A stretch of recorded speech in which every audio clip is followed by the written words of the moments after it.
Well, it's official. I am now in possession of what I consider to be the worst MacBook Apple ever made.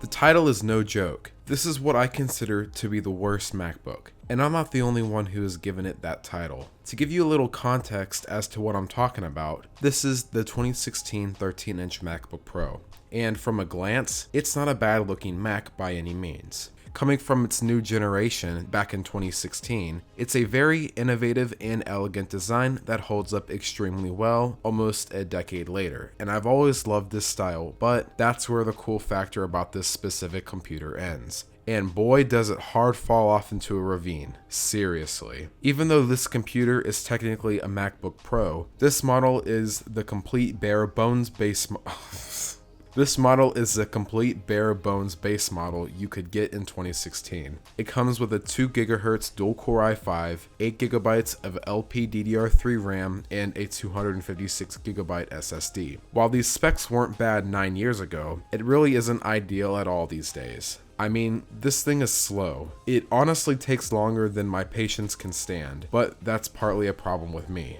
The exciting anticipation of the touch bar that was introduced, while gimmicky, a fun feature that overall allowed for convenience while using your Mac, doesn't even come with this model, which also means you don't get the Touch ID either. This was also the start of non-upgradable storage. This was already a no-go for people who like upgrading their electronics and really made you think if it was worth spending a couple hundred more to future-proof your computer, or if it would be a waste if you don't use the entirety of what you got. It was troublesome to understand why Apple decided to go 100% USB for their Pro laptops. It was like living a fever dream because it made everything more complicated. I guess it was alright Apple introduced the option to have 4 USB ports. Notice how I said option, because this model only has 2, and they are located on the right side. That means plugging in tons of different things is almost impossible. If you got one of these adapters, I guess it makes things better. Why they couldn't have made 4 ports standard across the board on their Pro line of laptops? Who even knows? Hell, the MacBook Air from around this time had more I/O than this thing does. Now that I've addressed everything that makes us not even pro in the slightest, there are other things this MacBook is plagued with. And let me tell you, it's bad. Not only was this keyboard choice distasteful among many who couldn't stand the short keystrokes this keyboard had, they were notorious for failure. Now, this isn't the first time I've mentioned the failure of the butterfly keyboard on this channel before, but the first generation version of the butterfly keyboard was the worst. Problems like double typing, sticky keys, and a few other problems. It was so prevalent on these computers, Apple offered a free replacement program, and even a class action lawsuit was filed against them. It was that bad.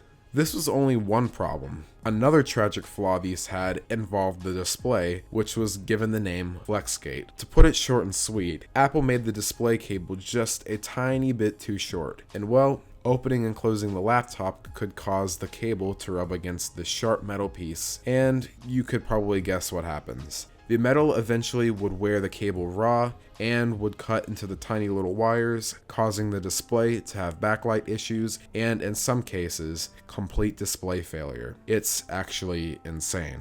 Honestly, the title of the worst MacBook could also be given to the 12-inch Retina MacBook.